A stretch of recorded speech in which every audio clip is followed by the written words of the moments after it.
रशा, कपकपी, vibration, ये कपकपी है, ये कपकपी, ये कपकपी, ये कपकपी है। इसको कपकपी कहते हैं। ये देखें, ये कपकपी है, ये कपकपी है, ये कपकपी है। इसका इलाज क्या है? इसकी वजूहात क्या है?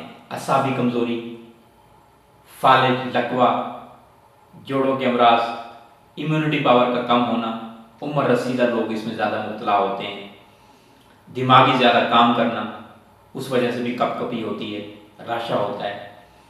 इसका बेहतरीन इलाज है, आप बादाम और दूध का शाम को इस्तेमाल कीजिए, दिन को मटन की यखनी इस्तेमाल करें और दोपहर को असर की नमाज के बाद 1 ग्राम दूध में ज़फ़रान आप डाल लीजिए और उस दूध को पीजिए।